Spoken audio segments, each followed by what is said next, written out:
you have to be polarizing in this world, but the biggest problem is most people just leave it at that. They don't say you have to be polarizing in a good way, right?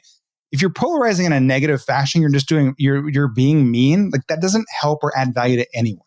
But if you're polarizing, going, hey, here's the people I love, and if you don't like me, that's cool. You're okay to be able to do that.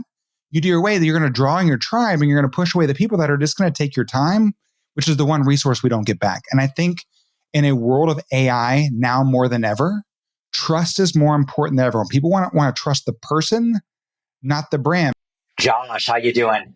Tom, man, excited to be able to have this conversation with you, man. It's, the last time we saw each other, we were sitting down having some coffee. So I'm excited about today, excited to really be able to drill into your business because we went more about life and there was just so much to talk about, but here we get a chance to really focus on that. So I'm very excited about that. We won't go into too much detail about your tennis shoes behind you. They're very cool. And just for those people that don't know you, I know there are people out there that don't know Joshua Beatley, but let me give a quick intro to you. Is widely known as the dopamine dealer of LinkedIn. And basically you've been an entrepreneur. You're just more than that. At storytelling is one of your gifts. You're an accomplished author. You basically really love to build, and I've known this over the last few years. I've known you really authentic human connections, and especially in our digital landscape and agency world, and with also with clients and brands. You created over 16 successful businesses. You authored Balance is Bullshit, which I'm really interested to hear more about. And Josh has become a luminaire in the digital space. I know you're speaking on a number of stages, talking about basically building your business and building your brand, and they go together naturally. Okay, so let's dig into it. First of all, tell us how you got to what you're doing now. Man, it's a crazy story. I know you and I have touched on it a little bit, but for the audience, it wasn't like it just happened yesterday, right? I mean, I've been doing this for 20 years. One of my first companies I started was back in 2003. And one of my first big clients, which a lot of people forgot about, is a little company called MySpace. As everyone always asks, like, oh, do you know Tom? Where's he at these days? I'm like, he's doing his thing. But yeah, I started in the online advertising space, and it was crazy because I actually had a hand in creating one of the first social media ads to be able to monetize social media as a whole for MySpace. And then that kind of shifted into everyone used a lot of that basics to be able to build a lot of what we see today. And so, throughout that entire thing, I monetized a lot of traffic. I've monetized almost over $1 billion in traffic. I've controlled over 36 trillion online impressions across my own service. And building those multiple companies you were talking about earlier, Tom, it was great, but I had lost myself. One, in the businesses, because I was building them based off of what I was taught growing up, which was amass as much money as possible, and it was all about the money. And then at the same point, I was in a industry that was all about the traffic, and that's the biggest thing. I finally learned there's a huge difference between actually traffic and actually true engagement, and most of the industry didn't understand that, and so it kind of led me down a path that, one, why I wrote the book, because it was all about the business side and being able to go through this. And I was forgetting why I had started my companies. And then I went through a life reset, a divorce about 10 years ago. And I walked away from everything and restarted. And I was really blessed to have the opportunity to be able to kind of look at what I had done, where I was going. At first, I thought I was going to be a life coach. I had my man bun, my mala beads, my pendulum had swung. And then I realized I was forgetting my past to forge a new future. And I needed to take my past and create it with the new future. And that's kind of where Stand Authority was born. I needed to humanize the way we were doing online marketing. And and I saw the biggest opportunity was on LinkedIn because most people didn't know how to use it. And now I get to work with men and women like yourself and other amazing humans in this world that are truly adding value to this world. People that I read their books on how to start my own companies 20 years ago. And now I get to call them clients and help them educate, inspire, and draw people in, not just sell, create advocates first, and that byproduct become clients. What's really interesting, and let me just jump into this idea of humanizing. So there's this thing about let's be a professional brand. And what people are coming to the realization of is that you can develop a personal brand, link it to your business brand, and they scale proportionally together. And they're not, if you do it smartly, that doesn't prevent you from liquidity events. There are so many examples of it. I mean, even look at Alex Ramosi, right? Gym Launch was his. He was the face. He was everything, but he created a context for a successful launch and what that transition. Gym Launch is doing fantastic, and Alex is off in his new venture. You look at even leaders that were hated and their brands suffer from it. Mark Zuckerberg. And a year and a half ago, what did Mark do? What is, again, a new strategy is let's humanize Mark, see him playing, see him having fun, making him laugh. And even let's do the next launch of the iPhone, having him not on a stage in front of millions. Let's have him sit on the edge of the bed. Well, we saw this too with John Ledger, right? The ex-CEO of T-Mobile. I mean, like he put it on the line and he was like, look, you're going to love me or hate me. That's fine, but I want you to know who I am. And it changed the face of T-Mobile and allowed them to still be in this business as one of the bigger players. So yeah, 100%. Like we're seeing this time and time again. Well, give me some more examples. More examples, man. Let's kind of go into it. I mean, Satya Nadella of Microsoft, right? Like he's really kind of come out there. He's been very open about what he's doing with that company, why he's doing it. I mean, what they're doing with LinkedIn. I mean, like you look at my wife and I, right? Like we are a brand. And it's very rare that we are an agency and we also have a brand. Most people that run agencies don't run their own brand at the same time. And when you look at my wife and I, Rachel B. Lee, we are the B. Lees, right? And we really stand out and people love us and want to work with us because how we represent what we stand for as human beings. I mean, like one of our families, our group is called the Family. I use my last name to create, to be able to go in and this is that whole piece. Like you have to be polarizing in this world, but the biggest problem is most people just leave it at that. They don't say you have to be polarizing in a good way, right? If you're polarizing in a negative fashion, you're being mean. Like that doesn't help or add value to anyone. But if you're polarizing, going, hey, here's the people I love, and if you don't like me, that's cool. You're okay to be able to do that. You do your way. That you're going to draw in your tribe, and you're going to push away the people that are just going to take your time, which is the one resource we don't get back. And I think in a world of AI now more than ever, trust is more important than ever. People want to trust the person, not the brand, because I was just watching her recently, Reid Hoffman, the founder CEO of LinkedIn, basically did an interview with himself. Oh my God, that was unbelievable. Right. And so this is the thing where we live in. Like I don't know about you, but like I have safe words with my kids and my parents and everyone because I'm so visible online. If I call you on video or audio or phone and I'm asking you for something, hey, what's the safe word? Because don't just send me $10,000 because that's what people can do. So that's why these personal brands and what we stand for, people are losing trust and they want trust more than ever. And they don't, brands, you trust people. That's what we've taught, but that's the human nature inside of us. Yeah, and I keep on going to more examples. That's just beautiful. It's really creates the opportunity. Even Nick Bare, what he did with Bare Nutritional. So we can go over and over again. So then, and then of course, the most famous one of Polarizing is Elon Musk. You're either going to love him or hate him, and that's the whole thing. And it's one of the best brands out there to be able to go through. You cannot ignore that. So let me just pivot a little bit to LinkedIn, and why this resonates so much is that I have a passion for helping entrepreneurs scale their businesses. Leveraging their brand is one of the most powerful things they can do, but I also believe that you can solve almost any challenge through acquisitions.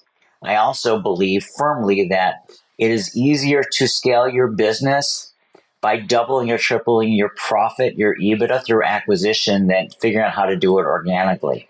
So with that, but your personal brand is everything. People will want to sell you their business if they trust you, if they know you.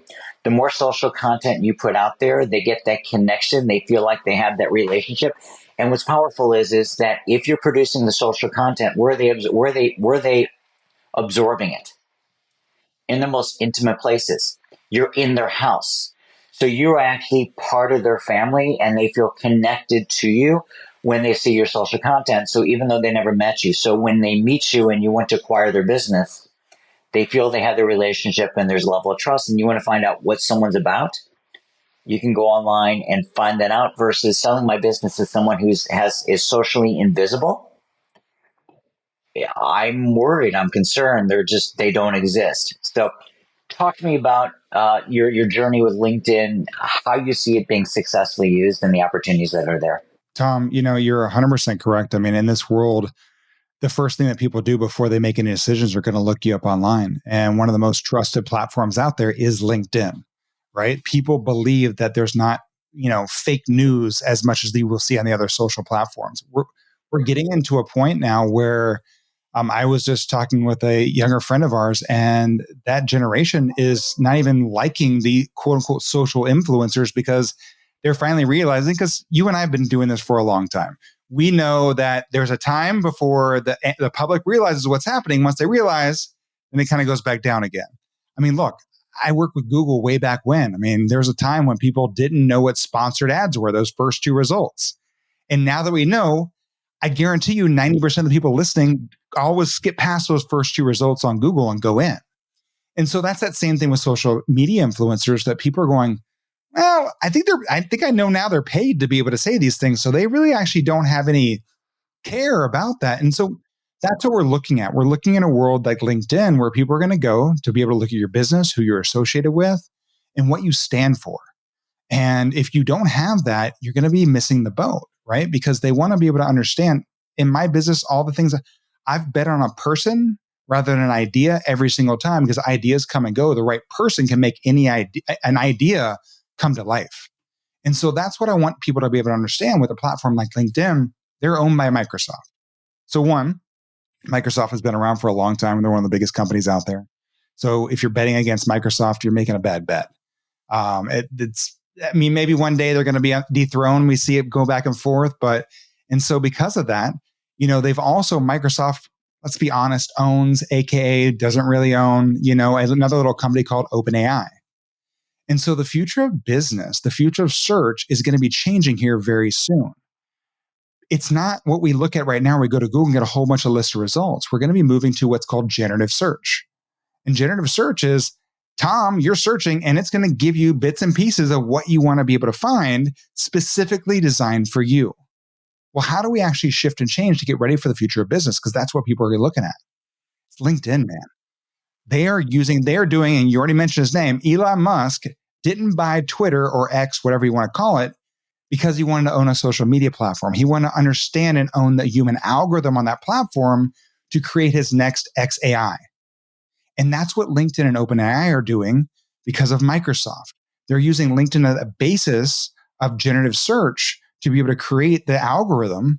And so that's what we're seeing, right? Like the future of search, the future of business, by you going in and creating your profile, being able to give content that's relevant, to be able to go through that, we're being able to actually seed that results to be able to make sure I'm being found, because in this world, there's a lot of experts out there because they have AI.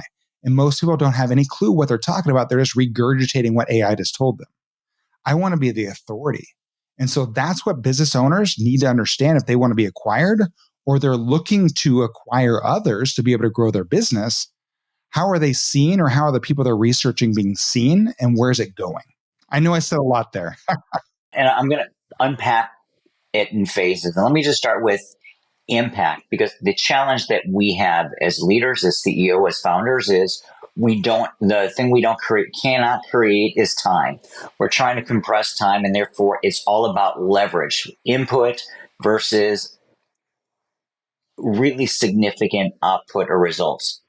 So looking at what you've done with brands in the past, can you tell us some of the successes that you've done, leveraging for people's brands, LinkedIn, and what that did for their business? Yeah, of course. So, I've worked with a lot of amazing humans. I can't always share everyone we work with, just because of the fact that we play them online. But, I've had the opportunity to work with someone amazing, like Dan Sullivan, strategic coach. Dan's been around for a long time. He's an OG in this space. He always, when we were at different events, he's like, oh, this is Josh. He plays me online. And, what we were able to do, look, as we get older, Dan, I know he says he's going to live till he's like 180. And if he's one person, he's going to do it. but strategic coach need to be able to live on. And so what we were able to do is create his first LinkedIn profile and be able to actually start that engagement, to be able to start bringing those people in a different fashion, that they felt seen and heard by Dan himself, not just strategic coach, and be able to bring them into a different path. His visibility, because of not only what he was doing on LinkedIn, because right now, Tom, there are over 10 billion impressions weekly on LinkedIn, but only out of the billion people that are on that platform, only about 3 to 4 million people are posting. So those 3 or 4 million people have access to 10 billion impressions on a weekly basis.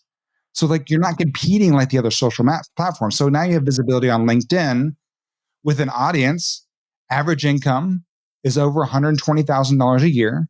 Other platforms range anywhere from 40 to 60,000. So it's double the average income. So you're dealing with a highly profitable people. 4 out of 5 people on that platform are business decision makers. So you have people that can actually make the decision, and you have an educated audience because 50% or more of the people on that platform have a college degree or higher. So when you're going through there, what we were doing with Strategic Coach was bringing the right people in to create opportunities for his company, Strategic Coach. And that was amazing. We created lots of opportunities to be able to go in. He did a road show where we had people show up for events. People don't understand, like it's not just about the social. There's event aspects. There's visible.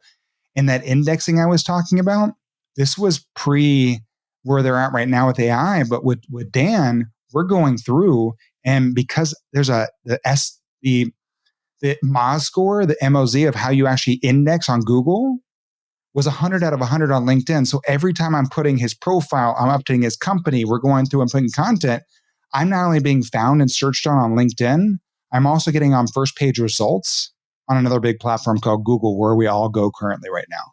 And so these are those opportunities that we've created for him that skyrocketed and allowed Strategic Coach to be able to grow on a platform that they were doing really well everywhere else. But now they weren't trading one for the other. They were adding what they were already doing. Like you said, not wasting time, but taking those same assets and just putting them on another platform that would get them more visibility. Now, what type of content gets the most engagement and views? Is it long form content, visual, short form video, long form video, or what are you finding? Good question. So it all depends on your audience, what they're looking for. LinkedIn's trying to get into video right now. We'll see where it goes. They've tried it a couple times. Video aspect, we always say roll things around, right? Like never just do a short, just text. I want to be able to have visual. As human beings, we are visual. Like I look at the human algorithm. I don't care about the LinkedIn algorithm, the Facebook algorithm. Those change all the time. And most people, to be able to beat them, are giving you the next hack or trick that you're going to continue to have to learn that next hack or trick. But when I'm on that human algorithm, it stands the test of time. It's the one that doesn't change. So understanding how human beings work, we're visual. So we want to be able to have an image with some text. I want to be able to use a carousel. So on LinkedIn, what we see works really, really well is the fact that uploading carousels in PDF format. So you don't do it like on Instagram. You actually upload in a multi-form PDF page, and then that will actually upload in a carousel. And then that actually allows the biggest format LinkedIn shows and allows you to be able to download it.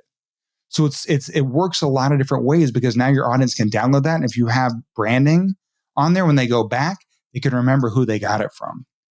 And so video too, like 30 to 60 seconds works really well. We're seeing a big shift in those aspects. But I think that it's not about the content, because however you create content is best for your audience. You're going to learn. I think the format of how you actually put it out there, we believe in the 10, 20, 70 method of content creation. And so it kind of breaks down like this, Tom. 10% of your content needs to be personal. Human beings connect with other human beings. It's not Facebook, so I don't need to know when your kids are going to school, but I need to know you're a dad. I mean, you and I have connected on you being a dad and your girls and stuff like that. It's been amazing. And so it's like, oh, Tom's got kids. Me too, right? It's that commonality that we look for as human beings. I always call it the door to the couch. It takes you from knocking on someone's door to sitting on the couch, 2 people just hanging out. 20% of your content needs to be around your company, but not what you can do for someone. Just like you and I, you just asked me what I've done for other companies. It needs to be storytelling. Tell stories and draw people in on what you've done for someone else. No one cares. Hey, I can make you 7 figures. No. Hey, let me tell you a story on how I did this for somebody else. And we only do it 20% of the time because you don't want to be that guy in the room. We've all seen them, been at the events. They're like, oh, There's Josh. That dude never shuts up about LinkedIn. Avoid, avoid. And so that's most people on LinkedIn. They're just talking about themselves all the time. So 20% of your content should only be around your company. And then the last piece of it, because we're talking about indexing, we're talking about being found, we're talking about AI, right? Being found in ChatGPT or found at Google.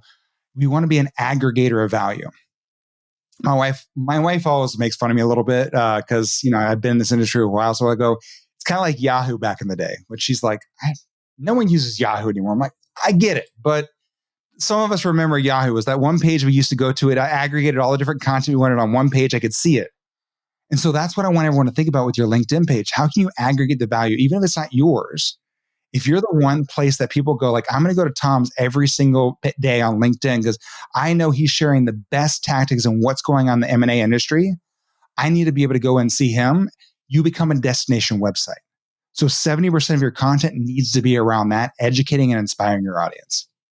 Now, when best practice is to not to just repost, but to put a unique point of view as far as why and what's, check this out for this reason, correct? Exactly. Yeah. You want to be that person. You want to be that authority of why they should read it, right? Don't just repost, take the content, summarize it for them, right? Because most people aren't going to take that time to be able to go through that. And it allows you to be that person to go to, because even if it's not your content, if you're the one that provided it to them and you educate them enough that they have a problem or they want that solution, they're going to come to you for the solution. And that's what we continue to be able to see, because LinkedIn's not a platform that you go to lose yourself in someone else's life. You go there to be able to get educated or to be able to make a decision. That's it. People aren't scrolling in all day and going, man, I just want to hang out on LinkedIn all day. We're seeing it change a little bit, but they really are going there for more resource aspects to be able to make those big decisions and create business opportunities.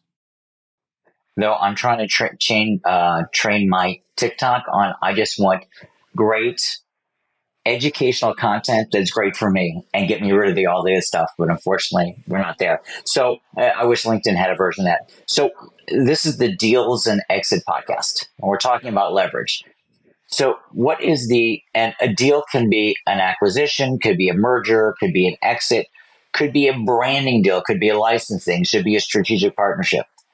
So looking back over the last 20 years, what is the one deal where you said that was it?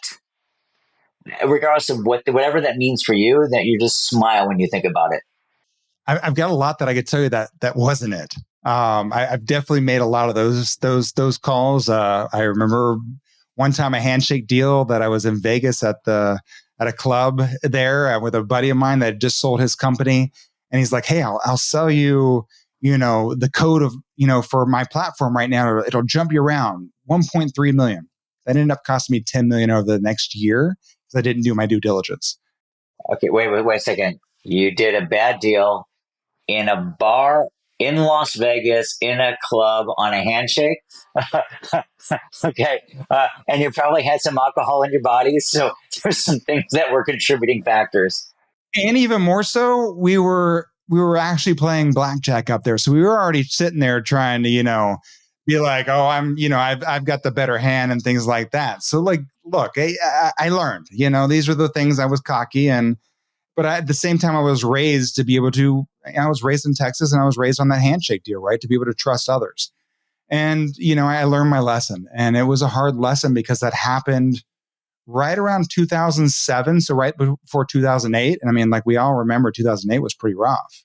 Well, let me just go in there for a second and so what I've learned about trust is that I want to believe that if I can't, I will not do a deal with someone that I don't trust. I don't care how good the deal is. I don't care how many attorneys I have to pay for it. You will get screwed. And again, you just go into that understanding that. So the foundations, and the reason why things are papered, because we hear things different. We remember things different until it's written down and clarified in detail. And then as time goes on, we forget. Things happen, shit happens, and it's our oh shit document. We go back to and says, I have clear memory that I have such great memory. I know exactly what the agreement said, 100%, till I open up and went, oh shit, we agreed to that, didn't we?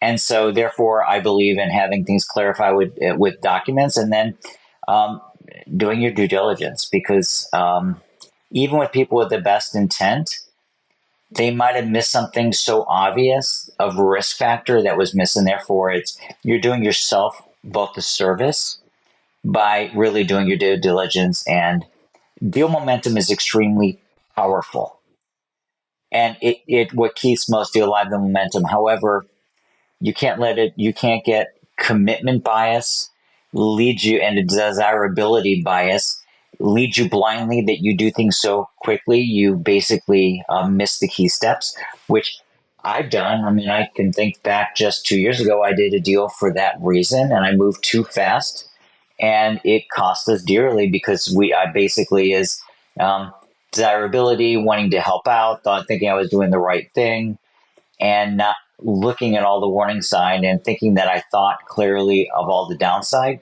Guess what? There's a little downside you don't think about. So Yeah. Tom, you said that so well, because you and me, we really do care about other people. We want to always do right by others. And we always assume, or I think it was I did for a while, that people will be the same way as us, right?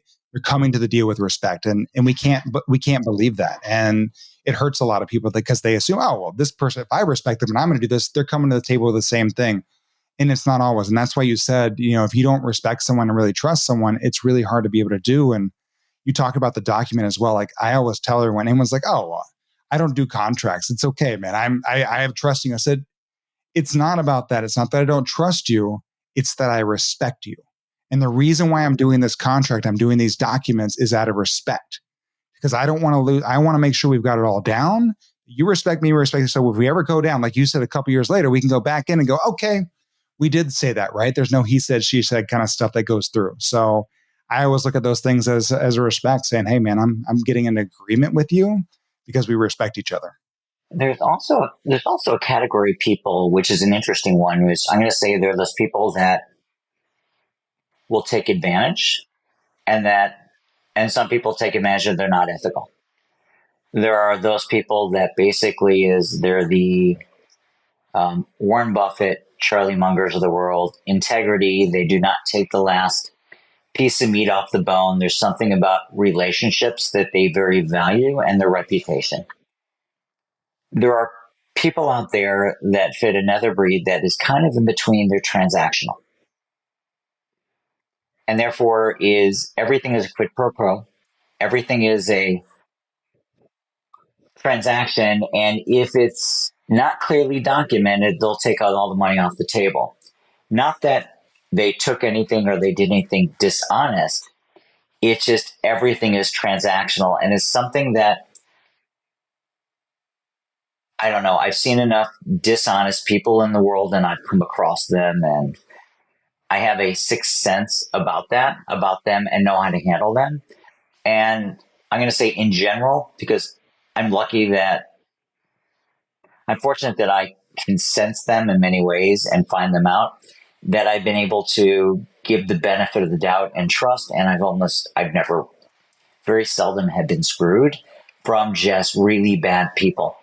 But transactional is one that I'm not used to. That I've ended up in bad situations just because the person was doing anything dishonest. Just that if there was money on the table, they grabbed it because it was just transactional. Regardless that we created the value together, it doesn't matter. Basically, there wasn't anything in writing that said I couldn't have it. So again, it's interesting, and everything is quid pro quo. Now, have you experienced that also? I've definitely seen that with different partnerships. And it really, because most of my companies, when we go through these 16 different companies. My first company I built, which started off as a company called Leads and Feeds. I rolled it up into LF Media. And I mean, I did the whole thing, right? I had my S Corp, I had my LLCs underneath, to be able to kind of build and be able to, control, to be able to make sure I could split things off. I learned really well a lot of those different aspects. And a lot of the reasons those LLCs were started was because I found someone that was looking for information that did something really well. And so I would go back, like if we were going to partner, be like, oh, well, Tom, I built all these resources. I have customer service, I have sales, I have the marketing aspect, but I'm not good at what you do. So how about we go in, I'm going to give you all my resources where that's going to be able to speed you up. You're still the CEO of the company. I'll have my CFO, CMO, CTO being working with you, but you run the company and we go that way. I'm going to take 51%, you take 49. I probably should have shown right there that I had a trust issue because I always made sure I had the 51% just in case. And no matter how much when someone said, it always seemed like I was doing and putting in more. And this is what sucks, right? When people go in, like, if I saw the person trying, but as soon as they found that way to be able to kind of sit back and just be transactional, like, look, I just need to do just this much and I'm good. Josh will cover the rest because he's in it. And it got exhausting. And not until, when you talk about one of the best deals I did was 3 years ago. The best deal I did was found the partner that I would have ever had, which was my wife. Going into partnership with my wife, and people go, dude, that is crazy. You don't get in partnership with your wife. You don't get in business with your wife. Like, I'm like, well, I'm already in partnership because we're married. And two, I now have someone in my business who does a lot of things that I don't do well. She's amazing. And she doesn't just have the company's best interest at heart. She has our best interest at heart. And like, I'm going to be honest, I've never had a partner that cared about those things. They cared about the company, but they had their best interest at heart, right? It was rare that you have both those things. And we continue today. We've had the success that we do. And especially where we're going, I've worked with amazing people in the entrepreneurial space and I have that locked down. But my wife comes to the corporate world, running branding for Microsoft, running branding for Gartner. And now the next future where we're going is going to be in that corporate space. And, we're able to back each other up in that play. And it's really been amazing, but it was a learned skill. Let me tell you, it doesn't like, oh yeah, Josh just rolled in. Josh and Rachel were doing this. Like, we had to have a lot of communication. And I think that was with any partnership. When communication is lost, partnerships fail. So let me ask you a different question. I want to go back to LinkedIn for a second. I said we dig in a little bit more, and kind of the final area I want to cover is LinkedIn, and what you're seeing is, how is AI right now changing LinkedIn? What features, what functionality were impossible or difficult a year or two, the core of the platform, and where you see that going a year from now? Good question. Because I think this is the biggest thing that people need to pay attention to. Again, I said it already. I'll say it again. The future of business, the future of search is going to start with LinkedIn. If you are not on there creating content, making sure your profile is fully flushed, not just CEO of Standard Authority, Joshua B. Lee. I'm talking about going through and talk. I was having a conversation with one of my friends recently. It's like, really? Like, you started business 5 years ago? He goes, well, no, like I worked at Payless shoe stores back in the day. I said, that needs to be on your resume. People need to understand your journey. Like, this is being able to show, this is my first job and I worked my way up. Like you said, you want to be able to trust someone. You want to see where they've come from. And so, like, these are the things that are going through. LinkedIn with AI, they're able to help you be able to pull information. They're able to be able to help you with Sales Navigator, which is LinkedIn's built-in CRM system. You can actually use that to be able to identify your audience in a better way and be able to see trends that we used to not. You had to be a very high-level expert like myself to be able to actually find these trends. And I mean, I'll be honest, Tom, I told people years ago, I said, man, once AI gets in here, if you actually really paid attention to LinkedIn, you could actually probably play the stock market pretty well. Because again, employees are on there making statements, hiring, getting fired, being able through, and you'll be able to see trends within that business that they're not even realizing they're showing. And now LinkedIn's using that to be able to gather information, be able to help you identify who you want to talk to and why. Now, that's just part of it. They've always been against automation. That's why I like them. Like, if you start using automation on LinkedIn and you think that it's a numbers game, I'm sorry. This is why people hate LinkedIn, because they get spammed all the time. And a numbers game is just another way of saying you're willing to spam everyone in hopes to be able to get one sale and piss off a whole bunch. And that affects your brand overall. Because of AI, before this, if you're using automation, if you ever use one of those tools, the tool was having to adjust every 24 hours their code to be able to stay ahead of LinkedIn. LinkedIn's now actually being able to catch them within a couple of hours. And you'll lose your entire account. And LinkedIn's been around for 20 years. So there's people that have 18, 19-year-old accounts that they're losing because they're trying to hit that easy button. and all they're doing is really shifting back. So those are some basics on LinkedIn. But I think the real piece of it is that the future business, future search, it's going to be what they're doing, the integration on the backside. One of the pieces that I want everyone to pay attention to, you've probably all seen it if you're on LinkedIn, they ask you to weigh in on these new articles, collaborative articles. Tom, it's genius what they're doing.